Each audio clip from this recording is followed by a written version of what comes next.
Fluent Flow podcast. New videos every day. Let's learn English together. Welcome to the debate. Our focus today is on second language acquisition pedagogy. We're specifically looking at the effectiveness of learning frameworks that really prioritize psychological comfort and, low pressure.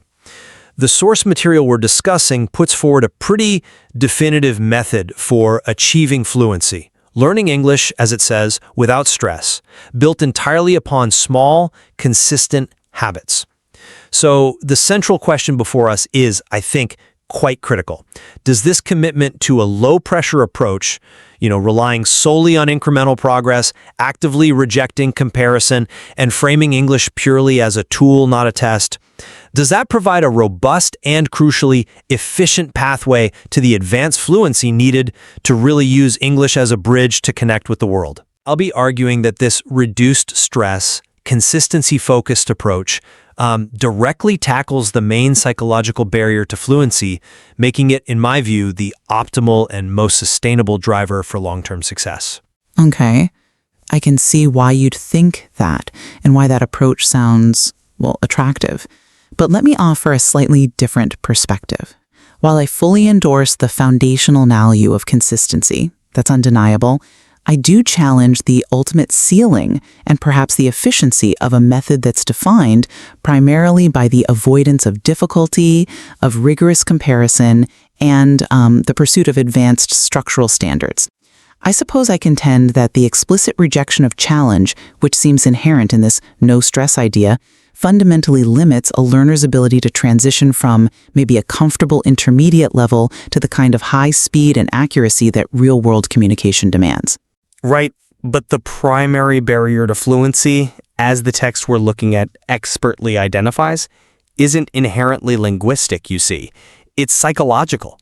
It's that debilitating fear of making mistakes, of feeling embarrassed, or what, in SLA theory we often call the heightened affective filter.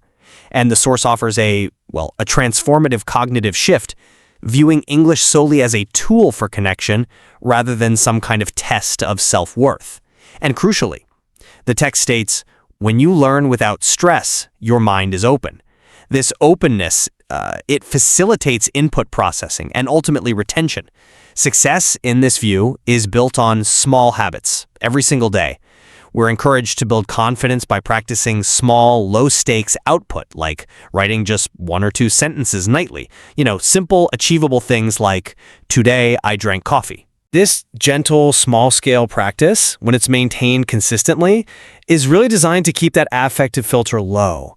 And that's arguably the single most important factor in sustaining language exposure and acquisition over the long haul. That's an interesting point, though I suppose I'd frame the psychological necessity a bit differently. While minimizing burnout is vital, of course, true linguistic growth, I believe, requires deliberately pushing cognitive boundaries. The source material advocates for habits like speaking slowly and reading simple English, not difficult. Now, this comfort zone approach, while it's excellent for the initial phases for lowering inhibition, it just doesn't seem sufficient to prepare the learner for the cognitive demands of advanced usage. When you're using English as an advanced bridge to connect with the world, communication is often rapid, it's highly complex, and it requires enormous processing speed and, frankly, a high cognitive load. Furthermore, the instruction, don't compare yourself to other people, while well-intentioned perhaps, it removes a really critical mechanism for self-assessment and refinement. Comparison isn't just a source of stress. It's also a source of realistic feedback. How is a learner meant to identify and correct structural weaknesses or pronunciation fossilizations, things necessary for advanced acquisition, if they're actively discouraged from measuring their output against external proficient standards? I would argue that avoiding intensity, as the text seems to suggest, with not too much, not too little, risks indefinite stagnation in a pleasant, yes, but structurally limiting comfort zone. But you seem to be emphasizing a short-term sprint, almost while overlooking the long-term cumulative power of the system we are advocating for here. The source uses a really powerful and I think compelling analogy. Learning English is like planting a tree. You water it every day with small, consistent habits, and that continuous attention guarantees growth. Even if the structure results aren't immediately dramatic, the cumulative effect of one word today, one sentence tomorrow ensures engagement, which is far more critical, I'd argue, than sporadic high-intensity efforts. Because those sporadic efforts, often fueled by pressure and high expectations, they frequently lead to emotional exhaustion and, let's be honest, high dropout rates. Our methodology prioritizes persistence through positive reinforcement. It ensures the learner stays motivated and calm, sustaining the effort over the years, which are often necessary to achieve true, lasting fluency. The slow, calm approach ensures the foundational structures are laid with automaticity, without the interference of anxiety. Okay, I come at it from a slightly different angle regarding that analogy. While the tree will undoubtedly grow, we have to discuss the rate and the structural robustness of that growth. We're talking about efficiency here.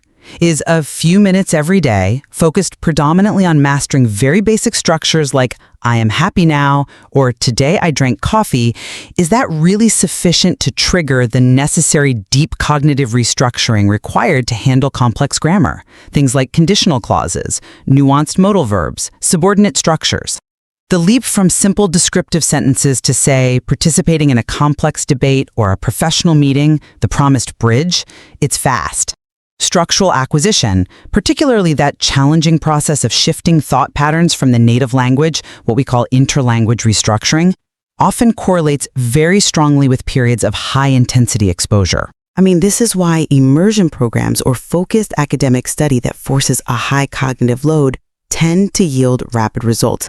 So I maintain that relying solely on low-stakes, low-intensity input and output, while yes, it sustains motivation, it likely sacrifices the necessary speed and structural depth required for high proficiency. But your definition of necessary intensity creates the very problem we're trying to solve here: output paralysis. If the learner, especially one who is maybe sensitive to error, constantly feels the test of structural perfection looming over them, they often just stop producing language altogether. The source material is quite clear on this. If the goal is genuine communication and connection, then simplicity and lack of pressure are paramount. Because the functional value is in the connection itself, not necessarily the academic rigor. We have to celebrate the value of little progress, the confidence that's built through completing these simple, achievable daily tasks, listening to things, reading children's books, writing small notes. That confidence is the very foundation for eventual complex use. If the learner is willing to speak slowly and clearly, as the material suggests, then the tool functions, right? And that success reinforces motivation, perpetuating the habit loop. The confidence derived from continuous, incremental success, I believe, outweighs the potential short-term gains of high-pressure training. I must fundamentally disagree with the functional equivalence you seem to be proposing there. While the learner might subjectively view English as merely a tool, its real-world usage inherently imposes constraints that, mimic a test. To use the language effectively as that bridge to connect, one simply must meet a clear external threshold of comprehensibility, accuracy, and crucially, output speed. When you're speaking professionally or conducting international correspondence, the efficiency of communication is implicitly tested by the needs and, frankly, the patience of the conversation partner. If the output is chronically slow or overly simplistic or requires constant repair work, the connection is inhibited, isn't it? So by explicitly instructing the learner, don't try to be perfect, this methodology potentially limits the drive to refine the robustness and speed of the language, aspects that are necessary for navigating demanding real-time environments. The structural soundness of the bridge, if you will, must be rigorous enough to bear the weight of complex exchange. Okay, let's talk about the mechanics of structural change then. Exactly. My core concern is with the active avoidance of critical feedback loops. You're correct that the low-stress method avoids that painful feeling of being embarrassed by mistakes. But cognitive friction, the discomfort caused by error, is often the strongest, most memorable driver for deep structural learning. That feeling of being corrected or suddenly realizing an error you've made, it forces the brain to allocate resources to restructuring the linguistic model. So by actively avoiding comparison and external evaluation, isn't the learner potentially deprived of realistic feedback loops necessary for refining pronunciation and perhaps most critically, overcoming those deeply entrenched, fossilized errors? These are errors that become habitual, almost impervious to correction without targeted, intensive, and yes, often uncomfortable intervention. Low stakes, comfortable output might just reinforce the existing errors rather than challenging them. Well, this brings us right back to the affective filter, doesn't it? And I'm still not convinced that cognitive friction is the most effective long-term catalyst. While acute discomfort might drive short-term correction, the cost is the potential collapse of the learner's self-belief, their willingness to keep going. The source material explicitly prioritizes long-term viability by cultivating a way to learn with peace, calm, and confidence. Confidence built through positive reinforcement. That consistent success of completing small daily tasks, that feeling of I did it, the pride, that's a far more reliable mechanism for sustaining motivation over, say, a decade than relying on shame or embarrassment. And we also have to consider the cognitive load. High anxiety consumes working memory resources, which means that even if high-intensity input is delivered, the learner's brain might be too preoccupied with stress to effectively process and integrate the new information. So therefore, the seemingly less efficient low-stress method might actually be more effective in ensuring sustained input processing over time. That observation regarding working memory is valid, I grant you that. But it only applies if the learner remains in a constant state of high anxiety. Surely the goal of sophisticated pedagogy isn't just low stress, but introducing optimal challenge, a level that pushes the learner just beyond their current competence, Vygotsky's zone of proximal development, something that generates necessary cognitive load without triggering paralyzing stress. By explicitly limiting the scope to simple, comfortable tasks, the method where critiquing fails, I think, to generate the necessary load to trigger advanced acquisition. If you only ever write, I am happy now, you never force your brain to attempt, say, relative clauses or embedded questions. The cognitive structure remains largely untouched. This low-stakes maintenance might successfully prevent anxiety, yes, but it arguably guarantees a ceiling on complexity. So you see a trade-off then? Absolutely. We have to acknowledge that the sustainability you champion comes with a potential cost: efficiency. If the goal is rapid, professional-level acquisition, the learner probably must endure periods of high exposure, high feedback, and yes, some pressure. The risk of quitting is higher, I can see that, but the potential reward is proficiency achieved in maybe a fraction of the time compared to the gentle, incremental, and potentially years-long process of solely relying on, one sentence a day. Okay, so to summarize my position, the core principle of learning without stress, focusing on consistency, calm, and self-compassion, is undoubtedly the most sustainable way to maintain engagement with a language over the long term. This gentle approach removes the psychological burdens that cause so many learners to quit prematurely. It ensures they remain on the journey, deriving confidence from continuous positive reinforcement. And I would summarize by saying I fully acknowledge the essential importance of consistency and establishing those positive habit structures detailed in this methodology. That's crucial groundwork. However, for learners whose ultimate goal is high proficiency and efficiency in acquisition, to truly use English as that fast, complex bridge to connect, then the deliberate rejection of comparison, speed training, and intense structured challenge, which seems inherent in the pure, no-stress methodology, may prove structurally limiting.